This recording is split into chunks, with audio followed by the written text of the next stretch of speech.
પર ચર્ચા કરવા માટે આપણી સાથે પીએલ અસેટ મેનેજમેન્ટના ફંડ મેનેજર અને ક્વોન્ટ ઇન્વેસ્ટમેન્ટ સ્ટ્રેટેજીના હેડ સિદ્ધાર્થ વોરા જોડાઈ ગયા છે. સિદ્ધાર્થ સર, સ્વાગત આપનું સીએનબીસી બજારમાં. અને સર, સૌથી પહેલાં આપણી પાસેથી એક માર્કેટ પરનો જ વ્યૂ થોડો જાણવા માંગીએ, કારણ કે જો અત્યારે જે પ્રકારે આપણને માર્કેટની અંદર સારી એવી તેજી થતી જોવા મળી રહી છે, એક નવા શિખર પર અત્યારે બજાર છે, આપણા જે ઇકોનોમિક ઇન્ડિકેટર્સ છે એ પણ સારા એવા પોઝિટિવ અત્યારે આપણને દેખાઈ રહ્યા છે. કઈ રીતે તમે અત્યારે હવે અહીંયાથી બજાર માટેની એક સ્ટ્રેટેજી લઈને ચાલી રહ્યા છો? કયા ફેક્ટર્સ જે છે એ કદાચ આવનારા સમયમાં અહીંયા આપણને બજારને થોડા અસર કરતા દેખાઈ શકે છે? તો પહેલા તો બહુ ધન્યવાદ કે તમે મને આ શો પર બોલાવ્યો. હું તમને અમારી સ્ટ્રેટેજી જે ક્વોન્ટિટેટિવલી અમે જોઈ રહ્યા છે, અમે સબ્જેક્ટિવ વ્યૂઝ માર્કેટ પર નથી બનાવતા. અમારા જેટલા બી વ્યૂઝ હોય એ data backed, indicators backed view હોય. તો અત્યારે અમે જેવી રીતે માર્કેટને જોઈ રહ્યા છે, ફર્સ્ટ તો વી નો કે volatility of the broader markets બહુ નીચે આવી ગઈ છે. જે ઇલેક્શન સુધીના બિલ્ડઅપમાં જે વોલેટિલિટી હતી, I think not just VIX, we have some other proprietary vol indicators also, but volatility is hard. એટલે અત્યારે એવું દેખાય છે કે માર્કેટમાં બહુ વધારે અનસર્ટનિટી નથી.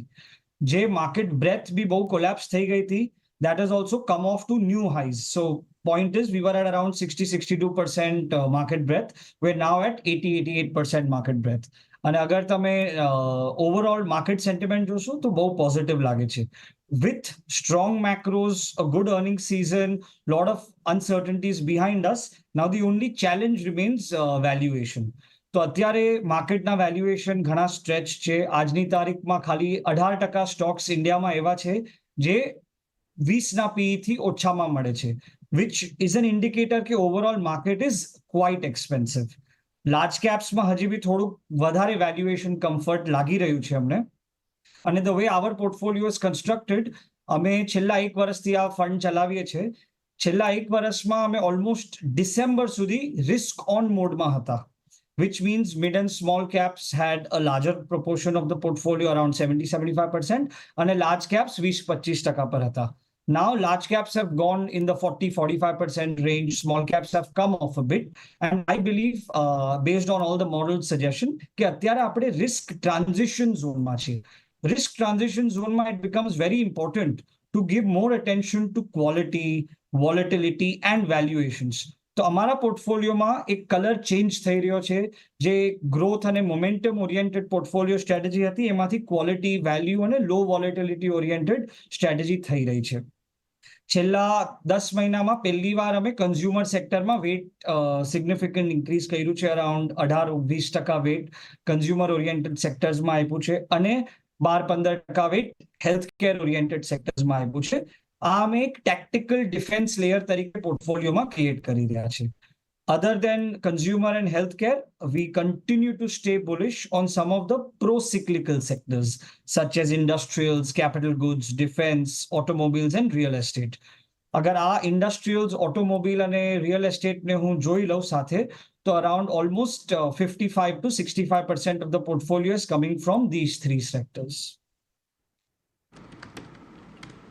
ઓકે, એટલે જુઓ, ખાસ કરીને ઇન્ડસ્ટ્રીયલ, ઓટોમોબાઈલ, રિયલ એસ્ટેટ પર એક ખાસું એવું ભારણ તો છે, પરંતુ લાર્જ કેપમાં કન્ઝ્યુમર અને હેલ્થકેર સેક્ટર પર અત્યારે તેઓ એક થોડીક ડિફેન્સિવ બેટ વધારી રહ્યા છે. અને હજી પણ અહીંયાથી આપણને કદાચ બજારમાં જે પ્રકારની પરિસ્થિતિ છે એને આપણને આગળ વધતી જોવા મળે. પરંતુ સિદ્ધાર્થજી, એક બહુ યુનિક તમે એક સ્ટ્રેટેજી લઈને ચાલો છો. ખાસ કરીને રોકાણની વાત આવે ત્યારે એ એક્વા થીમ પર તમે એક સ્ટ્રેટેજી લઈને ચાલો છો. કઈ રીતની આ સ્કીમ છે અને ખાસ કરીને આ સ્ટ્રેટેજીની અંદર તમે કેવા સેક્ટર્સને તમે અહીંયાથી પસંદ કરો છો? એટલે હું નામ નથી પૂછી રહ્યો, પરંતુ શું ફિલોસોફી સાથે કયા પ્રકારની કંપનીઓ તમે અહીંયા ખાસ કરીને પસંદ કરતા હો છો?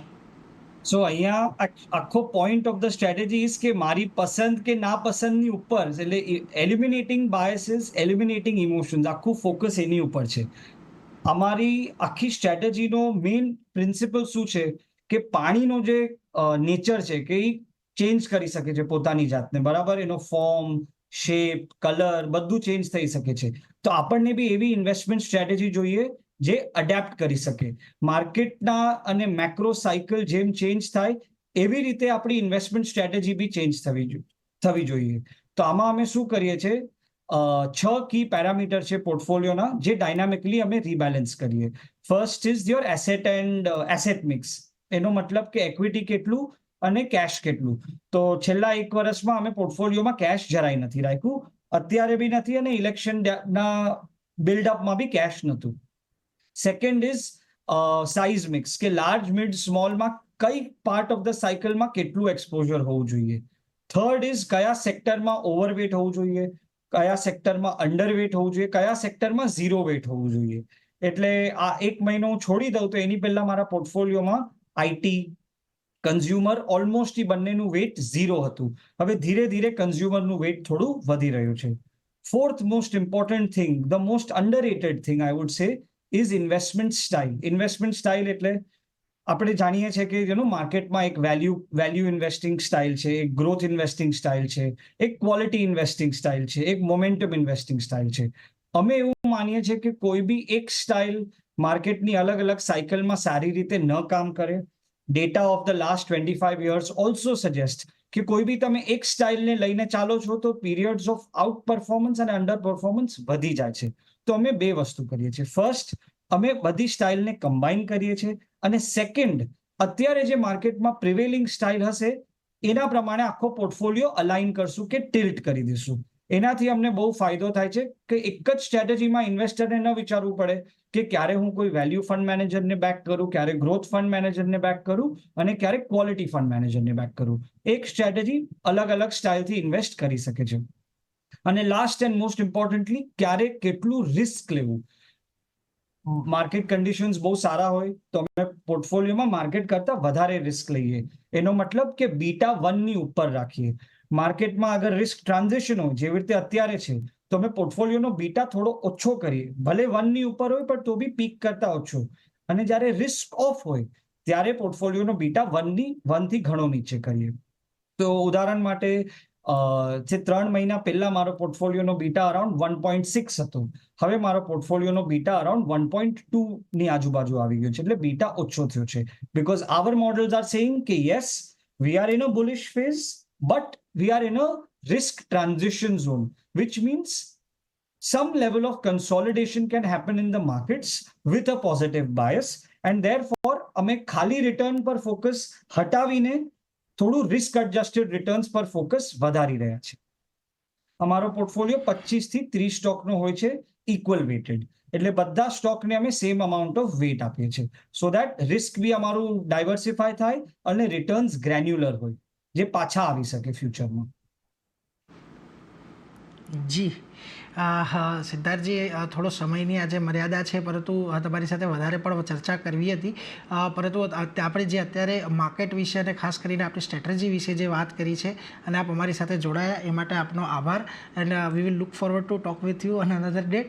બટ અત્યારે મારે રજા લેવી પડશે. Sir, thank you so much અમારી સાથે જોડાવા માટે. Thank you so much.